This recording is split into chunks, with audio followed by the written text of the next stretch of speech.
தமிழர்களுடைய பாரம்பரியத்தில் நோய் எதிர்ப்பு சக்தியை அதிகரிக்கும் நிறைய உணவுப் பொருட்கள்லாம் இருக்குது. அந்த உணவுப் பொருட்கள்லாம் நம்ம வந்து ஒரு மசாலா வெரைட்டியாக வச்சுருக்கோம். இந்த மசாலாக்களை வந்து நம்ம அன்றாடம் நிறைய விஷயத்தில் யூஸ் பண்ணுறோம்.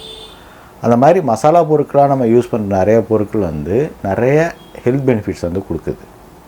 அந்த மசாலா பொருட்கள்லாம் என்னென்ன, அதில் என்னென்ன ஹெல்த் பெனிஃபிட்ஸ்லாம் இருக்குது, சயின்டிஃபிக்காக அது வந்து என்ன மாதிரி ஹெல்ப் பண்ணும் அப்படிங்கிறத இந்த வீடியோவில் விரிவாக பார்க்க போகிறோம். ஸோ நம்ம மசாலா அப்படின்னாலே நமக்கு தெரியும். ஸோ இது வந்து மசாலா நிறையா சேர்த்தோன்னா உடம்பு நல்லதில்லை அப்படின்னு சொல்லி ஒரு ஆர்குமெண்ட் இருக்குது. ஸோ அப்போ வந்து நம்ம பாரம்பரியத்தில் வந்து பார்த்திங்கன்னா இதெல்லாமே வந்து தனித்தனியாக சாப்பிட்டோம் அப்படின்னாக்க ஒரு பெனிஃபிட் இருக்குது அப்படின்னு சொல்லுவாங்க. நம்ம மசாலாவாக சேர்த்து சாப்பிடும்பொழுது நிறைய பொருட்களை வந்து ஒன்றா சேர்த்து அரைச்சி அதை யூஸ் பண்ணும்போது அது வந்து மசாலாவாக மாறிடுது. ஸோ அப்போ நிறையா சேர்த்தோன்னா கெடுதல் அப்படின்னு சொல்லுவாங்க. ஸோ அப்போ தனித்தனியாக சாப்பிட்டா ஒரு பெனிஃபிட் இருக்குன்னா சேர்த்து சாப்பிட்டாலும் அந்த பெனிஃபிட் இருக்குமான்னா கண்டிப்பாக இருக்கும். ஆனால் அது அளவாக சாப்பிட்டா தான் இருக்கும். ஸோ அந்த மாதிரி நம்மளுடைய மசாலா பொருட்கள் ஒன்று ஒன்றா சொல்கிறேன். அதில் வந்து உண்மையிலே என்ன ஆக்டிவாக ஒரு இன்க்ரீடியன்ட், அதாவது கெமிக்கல் பொட்டன்ட் என்ன இருக்குது, அது எப்படி நமக்கு வந்து ஹெல்த் பெனிஃபிட்ஸை கொடுக்குது அப்படிங்கிறத விரிவாக சொல்கிறேன். இந்த வீடியோவில் சொல்ல போகிற விஷயங்கள் வந்து நிறைய பேருக்கு தெரிஞ்சிருக்கலாம். இருந்தாலும் நீங்கள் இந்த வீடியோ முழுசாக பாருங்கள். உங்களுக்கு தெரியாத நிறைய விஷயங்களும் நான் சேர்த்து சொல்லுவேன். ஃபஸ்ட்டு வந்து மிளகாவில் வந்து கேப்சைசின் அப்படிங்கிற ஒரு ஆக்டிவான இன்க்ரீடியன்ட் இருக்குது. ஸோ இது வந்து பார்த்திங்கன்னா நிறைய மெட்டபாலிசத்தை வந்து இம்ப்ரூவ் பண்ணுது. உங்களுடைய ஃபேட் பேர்னிங்க்கு வந்து ஹெல்ப் பண்ணுது. விட்டமின் சி நிறையா இருக்குது இதில். அதே நேரத்தில் வந்து இது வந்து ஒரு இம்யூனிட்டி பூஸ்டராக இருக்குது. அதே நேரத்தில் பெயின் ரிலீவராகவும் இருக்குது. ஸோ இவ்வளோ ப்ராப்பர்ட்டி வந்து இந்த கேப்சைனின்க்கு இருக்குது. ஸோ நம்ம என்ன பார்த்திங்கன்னா டெய்லி வந்து ஏதாச்சும் ஒரு சமையல் பண்ணாலும் அதில் வந்து ஒரு மிளகாய் கிள்ளி போட்டு தான் நம்ம பண்ணுறோம். அதே நேரத்தில் நிறைய மசாலா பொருட்கள்லாம் நம்ம செய்யும் பொழுது ஃபஸ்ட்டு இன்க்ரீடியண்ட்டாக என்ன இருக்குன்னா மிளகாய் தான் இருக்கும். ஸோ இந்த மாதிரி நம்ம வந்து மிளகாய் வந்து நிறையா சேர்த்துக்கிறோம். இது வந்து ஒரு அளவாக நம்ம சேர்த்துக்கிட்டோம்னா இதோடைய பலன்கள்லாம் நல்லாவே நமக்கு கிடைக்கும். அடுத்தது கடுகு. ஆன்டி மைக்ரோபியல் பூஸ்டர்னே இதை சொல்கிறாங்க. ஸோ பாடியில் வந்து மைக்ரோப்ஸுக்கு நிறைய எகெயின்ஸ்டாக வந்து இது வந்து ஒர்க் பண்ணுது. இதில் வந்து செலீனியம் அண்ட் மெக்னீசியம் நிறையா இருக்குது. இது பாடியோடைய உள்காயங்கள்னு சொல்கிற இன்ஃப்ளமேஷன்ஸ் வந்து நிறையா குறைக்குது. இது வந்து ஆஸ்மாவை வந்து சரி பண்ணுற ப்ராப்பர்ட்டிஸும் இதுக்கு இருக்குது. ஸோ நம்ம ட்ரெடிஷ்னலாக இதை எப்படி யூஸ் பண்ணுறோம் அப்படின்னா, எதை வந்து பண்ணாலும் அதில் வந்து எண்ணெய் போட்டு அதில் கொஞ்சம் கடுகு போட்டு தாளித்து தான் பண்ணுறோம். ஸோ அப்போ கடுகோடைய காரம் வந்து அதில் போகுது. அது மூலிமா நமக்கு வந்து கிடைக்கிது. கடுகு வந்து சிறந்த ஒரு ஆன்டி மைக்ரோபியல் பவர் ஹவுஸாக இருக்குது. மூணாவது பார்த்திங்கன்னா வெந்தயத்தை வந்து ஒரு டயபெட்டிக் மேனேஜர்னே சொல்லலாம். ஸோ வெந்தயம் ஒரு டயபெட்டிக் பேஷண்ட் என்ன பண்ணணுன்னா தண்ணியில் ஊற வச்சு முதல் நாள் நைட்டு அதை வந்து குடித்தோம் அப்படின்னாக்க சர்க்கரை வந்து ஏறுறது குறையும் அப்படின்னு சொல்கிறாங்க.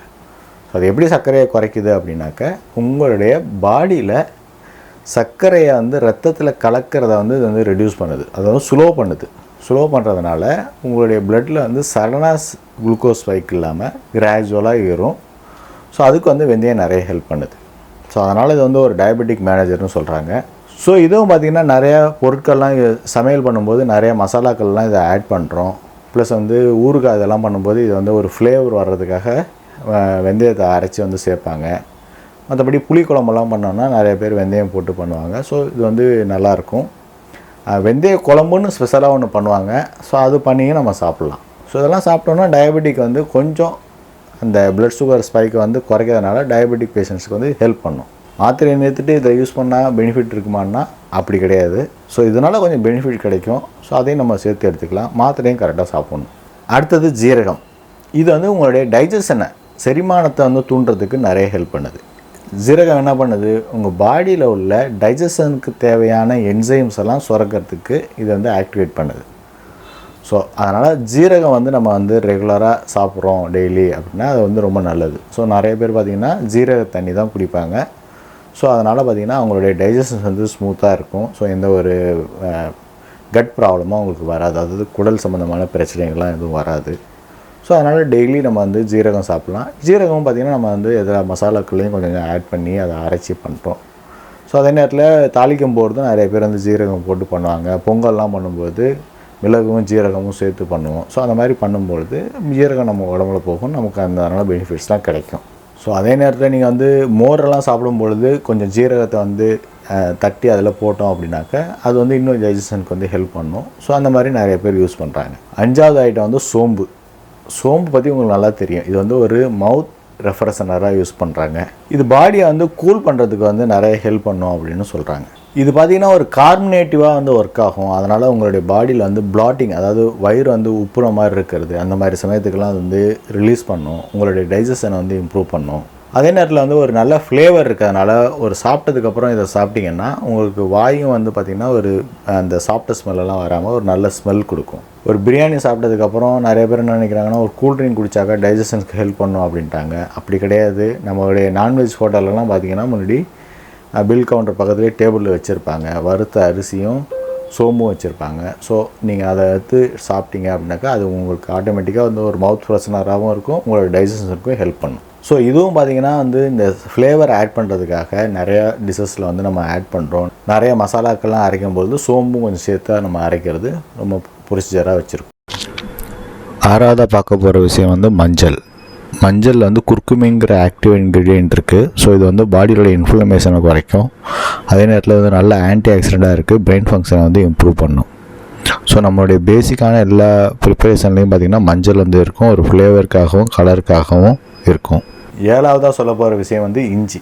அதாவது வாமிட் வர மாதிரி சென்சேஷன் இருக்குல்ல, இதை வந்து அது வந்து சரி பண்ணும். அதாவது நௌசியா ரிலீவர்னு சொல்லுவாங்க. இதில் வந்து ஜிஞ்சரால் அப்படிங்கிற ஒரு ஆக்டிவ் இன்க்ரீடியன்ட் இருக்குது. இதுக்கும் வந்து நிறைய ஆன்டி இன்ஃப்ளமேட்டரி ப்ராப்பர்ட்டிஸ், அந்த ஆன்டி ஆக்சிடென்ட்ஸ் எஃபெக்ட்ஸ் வந்து இருக்குது. ஸோ மசில் பெயின் இருக்குது, காலையில் எழுந்திரிச்சதும் ஒரு மாதிரி சிக்காக இருக்குது, அந்த மாதிரி விஷயத்துக்கெலாம் வந்து நீங்கள் வந்து இஞ்சி கொஞ்சம் சேர்த்து சாப்பிட்டீங்க அப்படின்னாக்க ரொம்ப இஞ்சி சாறு எடுத்து சாப்பிட்டா நல்லாயிருக்கும். ஸோ இதெல்லாம் ரிலீவ் ஆகும். அதே நேரத்தில் வந்து இது டைஜஷனுக்கும் நிறைய ஹெல்ப் பண்ணும். ஸோ நம்ம என்ன ஒரு கிரேவி பண்ணாலும் இஞ்சியும் பூண்டும் சேர்த்து அரைச்சி தான் வந்து ஒரு கிரேவி பண்ணுறோம். ஸோ ஆட்டோமேட்டிக்காக அந்த கிரேவியெல்லாம் பண்ணுறதுக்கான ரீசன் என்னென்னா அதில் இருக்கிற நிறைய ப்ரோட்டீனும் ஃபேட்டும் இருக்கும். ஸோ அதில் தான் இந்த கிரேவியெல்லாம் நிறைய போடுவாங்க.